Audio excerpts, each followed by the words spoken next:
everybody. Welcome back to another episode of the Reaction Therapy Podcast. I am your resident psychotherapist, Tom Stevens, here with Nick Stevens. I am here to talk about really the most wonderful time of the year.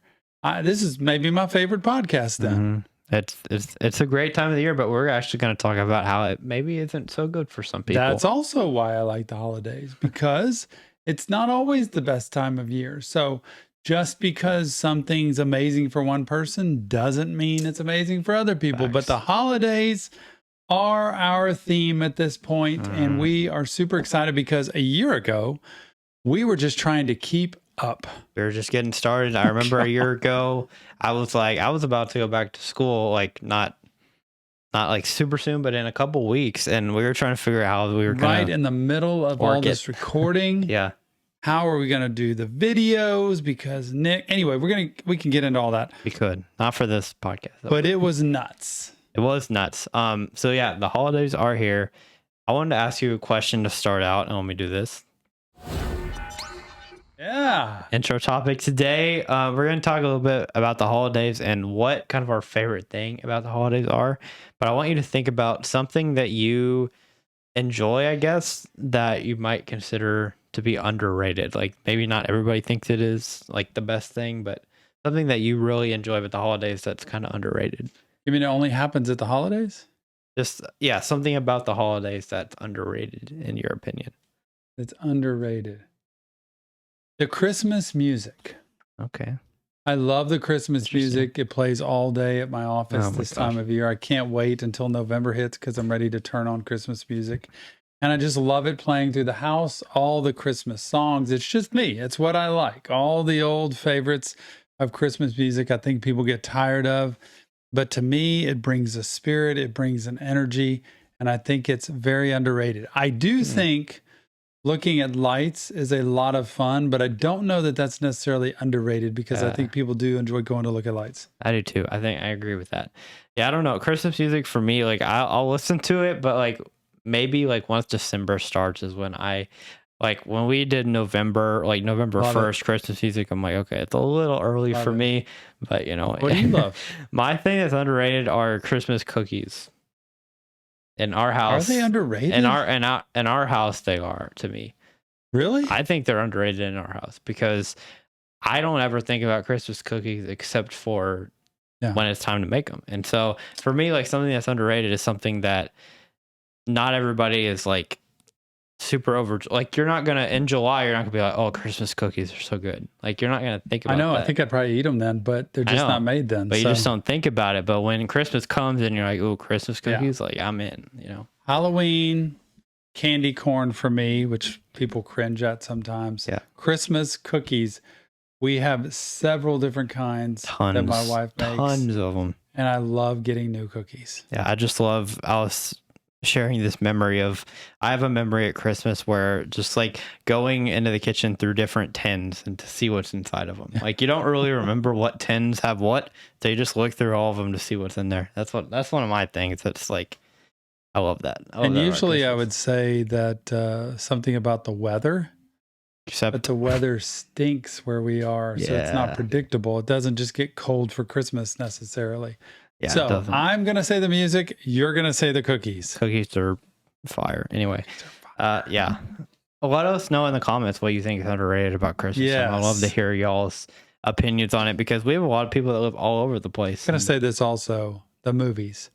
Watching specific movies people get tired of, which I love, like watching A Christmas Story, watching Christmas with the Cranks, watching Lampoon Christmas Vacation, watching Daddy's Home 2. Love it.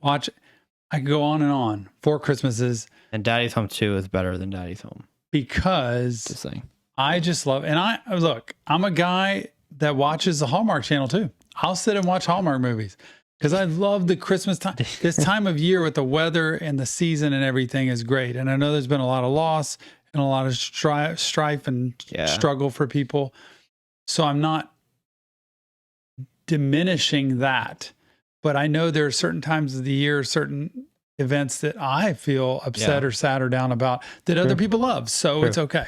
Do you think you would watch the Hallmark Channel if your wife didn't? Probably. Not like religiously, I don't know that you would. but this time of year, I love seeing a Christmas movie. Okay. But like, I there's a love lot of Christmas. Christmas movies out there, but the Hallmark Channel is Love the Hallmark Channel. Hallmark Channel is something else. But I watch QVC and I'll sit there and Yeah, look at that's things true. to shop for, and I Maybe- won't even buy anything, but I'll just look at it all day. Maybe you're just getting older. Maybe I am definitely getting older older. people do that, because Yeah. I don't think I would not, For sure. unless my girlfriend or wife really loved it, I would not sit and watch the Hallmark I Channel. get pedicures now, and I didn't do that before. I do that too now, and I actually really love those. Those are By the way, those are those are really fun. underrated. Those are underrated. Talk about underrated things. Yeah, I agree with that. All right, let's get into the hard stuff now. Not hard stuff, but The it hard could be stuff. hard stuff for some people. We're gonna try to give y'all some joy around a tough subject. So that's our goal here. Here's the topic of the day.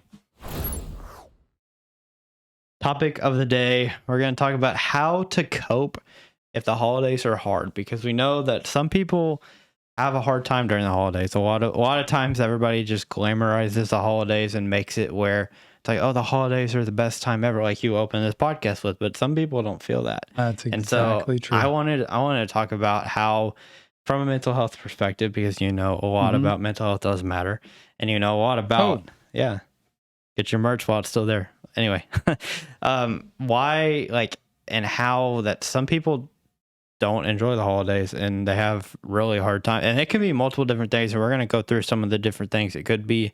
If you have anything else in the comments that we forget about, let us know. But yeah, so let's just start out. What are some things that you can think of that make the holidays hard for some people?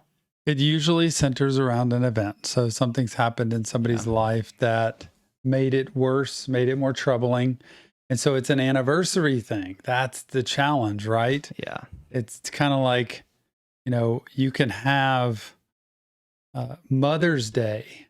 And if you've lost your mom, if your mom's passed away in September, Mother's Day is still going to be very hard, right? Yeah. Because that annual holiday that we celebrate is honoring mothers. And so that's hard. That's different than the specific date you lost somebody. Yeah. But if you lose somebody in a Christmas season where normally we are celebrating, that it's going to make that season hard, because there is a build up to the holidays, not necessarily a build up to Mother's Day or a birthday or anything like that.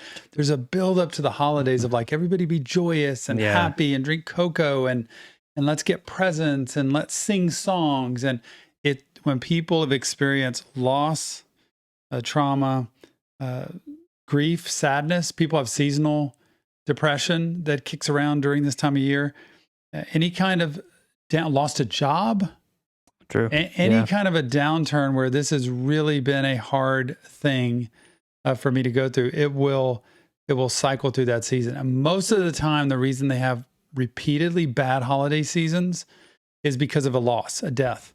So if you lose someone, it's very hard to celebrate in the midst of, I've lost somebody. And especially, Nick, if you've lost someone during the holiday season, man, that's a double whammy. It's one thing if you lose, for instance, your mom or dad or cousin or aunt or uncle or grandparent during the year, and then Christmas comes and it's like they're not here. It's another thing if you lose them in December and it's like every year we're going to remember them being gone, and we're going to remember the holidays stinking and being bad. So I say it's justified. And I tell people, don't pretend, don't act like it's wonderful. Don't try to forget it. Let it be there. And maybe you don't want to celebrate, and maybe you don't want a tree, or maybe you want like a little bitty tree like that, just that it's just kind of this thing that sits on a table, just to say, okay, I'll at least put a tree out, but I'm just going to do that. Yeah. It's okay. You define it for what you need to. So I would say around death and loss is the biggest and hardest to cope with. True. And there are some little things we'll get into a little bit. I'll mention them now. Some of the things I thought of is maybe I take it from people my age, like a college student. What if they are at school the whole year, then they come home and they have a bad home life, and then their Christmas is not fun. Like maybe they would rather be at school. I think about that. I've had, not necessarily friends, but people I know that have not had the best home life, and college is like their place that they love, escape, or whatever. And it could be something. One of the things I thought of, which is funny, not funny, but it's funny in the sense of it's not something you would think of. stress around like getting gifts for people, because the holidays are a time where I feel like people expect to get gifts during the holidays. It's like, oh, what am I going to get from this person? And it's like, that can be stressful, especially if you have like a fixed income and you don't have tons to spend, or just like you want to like do better than the previous year or something like that. So that could be another reason why the holidays suck for you. And then just overall anxiety around just being around people could be another one. So those are some of the things I thought of. We're going to try to give you all some tips, or I'm going to do my best to give tips, but I'm not the mental health professional here. All right. So anything else you want to mention? There is typically an increase in eating, in drinking, consuming alcohol, and spending this time of year. So what I always ask people to do is balance, right? Like we talk about, try to not go overboard, because the presents aren't the biggest thing of the year. The eating the food and you gain 10 pounds over the holidays is not going to be fun come January. Drinking because people are partying or going out or gathering. To balance yourself and just to say, this is what I'm going to plan. This is what I'm going to budget. This is what I'm going to handle. The best gifts I've ever given people have been letters that I wrote or small gifts that I've made. Honestly, best gifts I've ever given people that they've appreciated, not things that I went out and spent a bunch of money on. So to be able to treat the season as you want and not let it overtake you, so that in January you're depressed. A lot of people get depressed in January. True. Yeah, January can be tough for that. And next podcast, we're actually going to talk about some of that as well. Yeah, the new year. But let's talk about what are some things that you can do. And this can be a general thing, and then we'll go kind of individually into some of the hard things. But what are some things people can do when they're having a hard time, especially around the holidays, that can help them cope from your perspective? Well, I'm always going to say get help, right? To have somebody to go to. Therapy is great when it's great. Like, it doesn't mean every bit of therapy is great, but it is on. Like, if you're having trouble financially, you want to go get a financial advisor. If you're having trouble physically, you want to go to the doctor and see what they say. If you're having trouble spiritually, you want to go to somebody that can spiritually help. If you're having trouble mentally and emotionally, you want to go to somebody, you want to have somebody there. It doesn't mean you have to see them all the time, but have somebody on call. Because first thing is to get help. Then don't try to fix everything on your own, and don't curl up in a ball in a dark room. Like I said, give yourself space is number 2. Give yourself space to be able to check out, just get away. That doesn't mean check out for the whole season. It might be 30 minutes. It might be for the evening. You just want to take the evening off, but give yourself space and time to be able to say, you know what, I think I'm going to head home early tonight, or I'm just going to stay in tonight because I'm not feeling it. But don't let that be every night. And thirdly, be able to let yourself plan how you're going to spend the holidays. Don't let it just consume you. Too many people plan the holiday season where they go visit like family and stuff, and they hate them, or they don't want to be around them. Or Christmases, if you haven't seen that movie. I don't want to go with these people, but we feel obligated to. Well, you could go and make it different, maybe just for a little bit. Or you could go towards the end of the gathering and then just be there for a little bit. Go at the beginning and then leave early. You don't have to go and commiserate. And maybe you take this year off from doing the family thing if it's really something you don't want to do. That's why a mental health professional can help you. You're not just arbitrarily making these decisions. I don't know till I talk to somebody, but let yourself plan the holiday. Like, what do I want to do or not want to do? Nick knows in our family, we've had tradition and ritual at Christmas time. Christmas Eve, we have a specific routine. Christmas Day, we have a specific routine. Some of it involves just us being together. Some of it involves family. And we keep that so that, because it works for us, it helps us be happier. We're not running to 4 different places, exhausted by the end of the day. Yeah. Yeah. Like I said, 4 Christmases, if you haven't seen that movie. What a movie. That's basically describing what he just said, where they literally go to different where you feel obligated. You're cooking a bunch of stuff. You're preparing a bunch of stuff. You're buying. How about buying presents for family members you never even see? And because you feel obligated to, and have a spending cap, spending the $10 spending cap. But then you go to these gatherings and you're trying to get along with people you don't get along with, and sometimes it's not fun. So give yourself space, boundaries to be able to have space, also to plan where you're going to be when, and get plenty of rest. Yeah. One thing I did want to mention when you mentioned the part about giving yourself space, But the part you said right before that was don't curl up in a ball in a dark room. Yeah. So you got to make sure those two things don't happen together. Like you want to give yourself space, but not to where you're going to isolate yourself. I want people to time what they do. So it's not just, I'm going to go home this afternoon and lay down. It's, I'm going to go rest for an hour. I'm going to go rest for 2 hours. And then I'm going to get up at this time. I'm going to go here. Too many people just let it drift all the way into the next day. So don't confuse those two. I think you need to stay active and doing things and being around people also, but you need some space. Plus, you got to deal with people who are grieving. Like, let's say somebody lost somebody like this time of year or this year, and they're just not feeling well, then don't go. Maybe you go on a trip somewhere else. Maybe you go to a different location. Maybe you change the way you do Christmas or the holidays. You can do that. Yeah. So it is okay to do those things, but sometimes we just arbitrarily do it based on how we feel that day, and that can be hard. Yeah. Okay, let's go a little more specific here. What about centering around what we've talked about a little bit, about if somebody has lost somebody, for instance, around Christmas time or just maybe earlier in the year, but Christmas time is hard for them. What specifically for that would you give advice on what to do? You know, there's so many things you could do. Number one, you get help. I'm always going to create the treatment. Treatment can be therapy, can be a support group. There are a lot of grief support groups at churches and places like that are really good to be around. There are friends that you have that might be really supportive and encouraging and good to be around. So be around some people, maybe not all the time, but some of the time.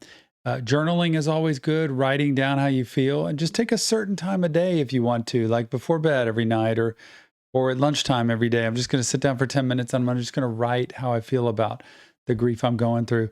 Also, don't feel like you have to do a lot of things you don't want to do.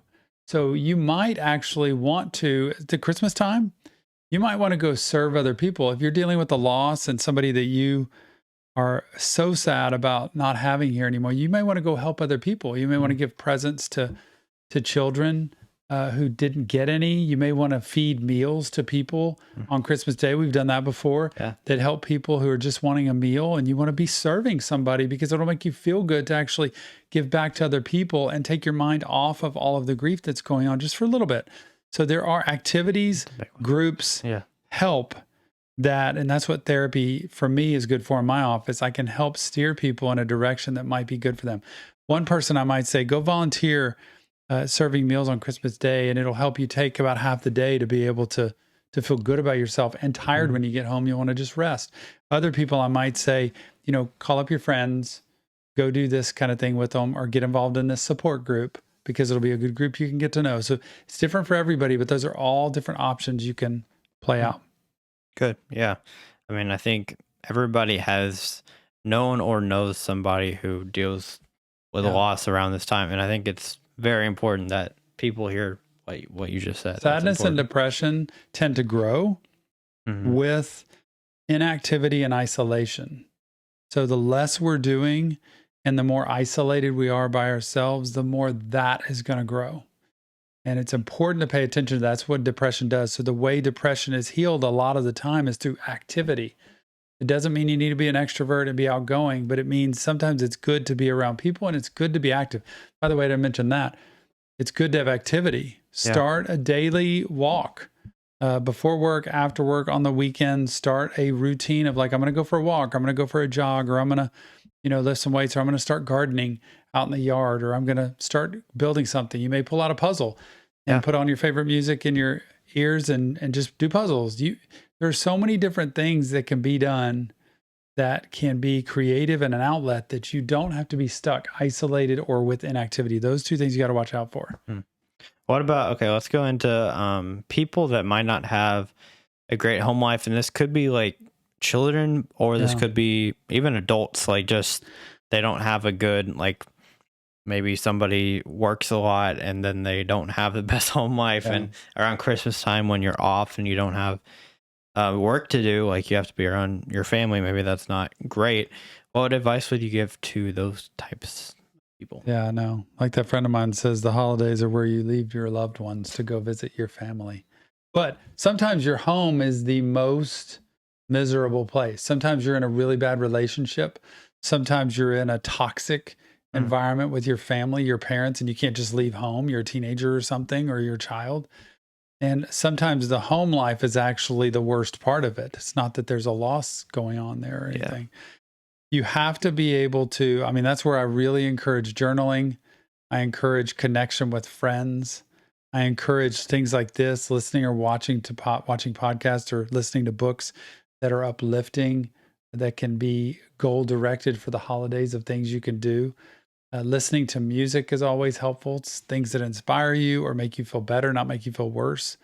And again, activity with other people, trying to get involved in doing something outside. If you're in a miserable marriage and it's horrible, or your spouse is working all the time, or they're negative, or they're toxic, get involved in some activity that helps you practice giving back, making presents for people, helping clean people's house, helping volunteer feed meals, or fixing things up for people. It's trying to get out and away from the toxic environment that you're in. But if you're in one and you can't get out of it, therapy, journaling, listening to motivational type podcasts like this that help you know that there is hope, that this is not forever, and that you can build self-esteem back enough to where you can get out and live a different life can be helpful. But I feel bad for the children and teenagers that are in a rough environment during the holidays, because it creates stress on everybody and they end up having to suffer from it. True. All right, one more thing, and then we'll go into another question that's a little more uplifting, I would say. What about like just stress and anxiety? Like a lot of people might have stress around, like I said, gift giving, or just anxiety around being around anxiety around being around people. Yeah. What kind of advice would you give to people who just are really anxious? Because that's sometimes me during the holidays. Like I'm more of not an introvert, but I am more of an introvert. And so during the holidays, it's a lot of people and I have to talk to a lot of different people, and it's stressful sometimes. So it creates more anxiety than ever imagined the holiday season. I don't know why that has to be. Why you can't just be gathering and spending time together and having company with each other. Manage expectations. So I would tell people like you that you're talking about is to manage your expectations. You know, if you know you're going to go out and go to a gathering, or you know you're going to be involved in a group thing, you may kind of balance the day so you're not just completely exhausted when you get there. You also may manage your day by saying, if I'm going to go do this, when I come home, I'm going to decompress and just kind of be by myself because I need that time. So it's always about managing your expectations and not getting yourself too booked, scheduled, or overwhelmed with what you're doing, because anxiety intensifies with expectation. When we feel like we're expected to do something or provide something or be somebody, it creates anxiety. And so don't go spending money if your stress and anxiety is about getting into debt and feeling like you're not enough. I'd rather you feel like you're a disappointment and people don't like you because you didn't give them a present, because come January, they won't remember what that present was anyway. I don't remember the presents a lot of people gave me a year ago. My family maybe, but even that, it's hard to remember what passing, especially a cousin or a friend, or don't feel obligated to have to give to everybody all the time. Yeah. Go. Sometimes you can give like gift certificates to people that say, that's what I did. This is for coffee with me, that, you know, one time this year coming up or whatever. And you can spend time together, and it doesn't have to be a big expensive thing. Sometimes it's just time together. Or the best gift ever that I gave Tom last year is, if you haven't seen, we're talking a lot about movies, but if you haven't seen National Lampoon Christmas Vacation, one of my favorites. I gave Tom last year the Jelly of the Month Club certificate, and so Actually, was it last year? I think it was 2 years ago. 2 years ago, I think. Actually, yeah, I loved it. So it was a little bit of a challenge. It was a challenge because I was at college, but I gave Tom a jar of jelly each month of the year last year. To be fair, let's give context here. Not every single month. Nick gave me that present and gave me a thing of jelly January 1st. Yeah. The first month. And then I messaged him at the few days after February 1st, and I said, I'm eagerly waiting for my jelly of the month. I remember that. And I remember him talking to his mom, kind of like, I didn't know this was like actually every month of the year. Well, that's what it's called, the Jelly of the Month Club. So you gift it, keeps on giving the whole year. So he was a little bit thrown off by that. Yeah. And I said, look, it can be a packet from Whataburger or whatever, McDonald's, a little jelly packet. It's just the symbolism of giving that would be fun, I think, to get. And he got me like jars of jelly. Like I'm talking, I had jars stacked up. Yeah. And sometimes at college, I had to really work. Like when I would come home sometimes, like if I came home for a break, like let's say in April, then for like April, May, June or whatever, that's not accurate, but like I came home and then I had to buy jelly for 3 months and I had to tell my mom to like, okay, every first of the month, can you give this to him? Because that was the way at college. Set like, it on his table place. So anyway, but that was a fun story. But it's really cool to give little things like that, or maybe a phone call that you give somebody on the first day of each month. Yeah. To say hi, or maybe just spending time together, like just time with us to hang out. So think of different ways that create a lower anxiety level. Because when I ask people, well, what would lower your anxiety? What would automatically make you feel better? And people would say, well, if I didn't have to, feel the pressure of giving presents, or if I didn't have the obligation of being with all these different people that I don't have time for, then I'm going to say, slow down and pick only certain people to go see, or pick only certain things to do or to buy. So let's change it. So it is workable, but sometimes you need help. That's why I said help's important. Yeah. All right. Last thing, and then we'll go into some questions that people have asked us. How can the holidays be a good thing for your mental health? Because we've talked about how a lot of times it's not the best time for a lot of people with especially mental health, with anxiety, stress, and also just dealing with grief. But how can it be good? Very good if you change your mindset. Our mindset is everything. I don't think people understand that enough, that what we believe inside our head is what is true. And so when our mindset is negative or hopeless or despair, or things just aren't going to be fun, it's like when you go to some activity on the weekend and it's like, this isn't going to be fun. Like the weather's not good. It's not going to be, you're automatically doomed. So you can approach it with a different attitude or mindset.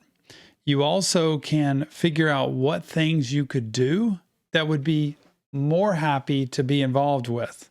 Okay. And you also, like I said, cannot put yourself in a hole with feeling like you have to spend money. You have to be around all these people that are going to make you upset, depressed, or frustrated. Manage those expectations. So the way to make it joyous for me is the mindset, first of all. It's also the activity of giving. And giving doesn't just mean giving presents to people. That's not what it's about. Giving of time, of energy, of being happier to other people. How about if you just start acting happier during the season? When I wear my Santa hat I have out in a restaurant or something, a lot of people might think, that's stupid, I'd never wear that. But to me, people are automatically nicer to me. And I'm automatically nicer with them because I'm just like Santa walking around here. So try to be more giving, generous, just of yourself, nice to people, polite to people, help them pick something up, help them open a door, help them, by slowing down on the road or getting in a line that you're not feeling rushed and pushing people.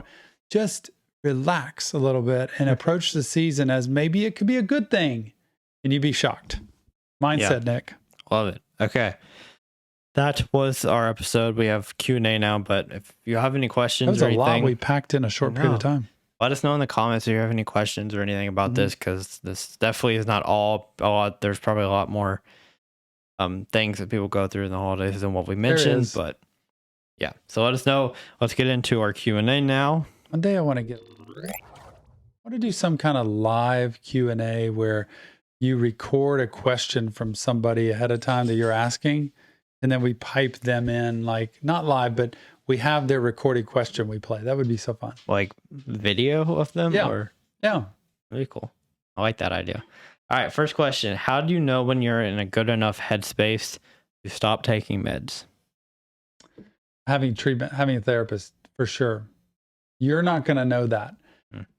But I do actively ask clients I see about how they feel and how they feel about taking meds and whether they feel like, and a lot of clients I work with, they're honest with like, I like where it's at right now. I don't want to change things. And some are like, I would like to find a way to get off of these. and we work through that. But getting help is number one. Seeing the psychiatrist is not necessarily the best because psychiatrists don't really do therapy anymore. They just do medication management. So you could tell them you want to get off meds or you feel good enough to get off meds, but they're medical people. So their job is medicine. So they're going to be a little bit leery of that a lot of times. But if you have somebody that's on your side or an advocate, but you are going to know it by number one, having help. So somebody that's there to be good feedback to you. Like, I'm going to be honest with you, but I'm also going to be looking about, is this possible? Because they really want this. The second piece is your life. What were you doing before that you needed medication for? Whether it was being obsessive, whether it was being in an addiction, whether it was being depressed, whether it was being anxious. What was it that was going on when you started medication? And are those symptoms still here? Because many times what you'd say is, no, I'm not. My anxiety's way under control. I feel really good about where I am. And I feel like I'd like to try to manage it without the medication, or my depression is not there.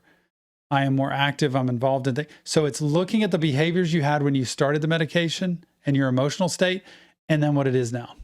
Simply put. Interesting. Okay. Getting help helps that. Yeah, getting help is kind of the key to everything. And that's not like forever help. Like you can have somebody that's just like consulting ongoing. All right. Next question. Did you read the book, The Body Keeps Score by... Well, I haven't read the book. I've heard pieces of it from Jill, who reads every book. Okay. What did you think about it? I think it's good. Like, I mean, we're huge believers of paying attention to what's going on inside. So the first thing I'm going to ask people is, what's happening inside your body right now? Where is it happening inside your body? We're big believers in the brain and what the brain believes, and all the EMDR work we've done. So I think paying attention to what your body's telling you is super important, because many times we have denial and defense mechanisms that make us not recognize it. And sometimes pain in our body is telling us something's wrong. Interesting. Okay. I really believe in that. And so I think getting help from somebody who can also recognize a similar thing that you're going through, and they can say, you normally would be this way, and now you've kind of been this way lately, helps, so you're not having to judge everything. Gotcha. Okay, last question. What role do genetics play into mental health issues, and can you be predisposed to certain disorders? Absolutely, yeah. Yeah, genetics are pretty huge. Genetics in two ways. Number one, chemically, just genetically passing it down. And number two, behaviorally, habits that you see if you're growing up as a child that come from your parent that can be caught on. So that's a little, I know that would be kind of environmental, but it's really my genetic predisposition to who I am. If it's an addiction, or if it's depression, or if it's anxiety, or if it's anything like that, you're going to see it and live in it. Now, I've always said you can cure the cycle of addiction by stopping it in one generation. And the next generation has a way less chance of actually having anything happen.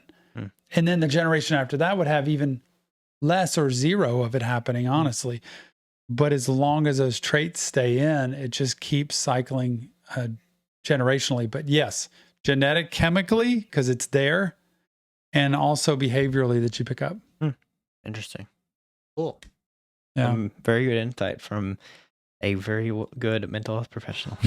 It's good to have a good mental health professional, but that's why we love doing this channel. Yeah, because it gives information that hopefully people would hear and recognize when they need help. Get help way before you need help, because by the time you're in terrible shape, it's hard to fix things. Yeah. I got a parent call me recently that I hadn't seen in years, and they're like, well, we're at our wits' end. We're done. We don't know what else to do with our son.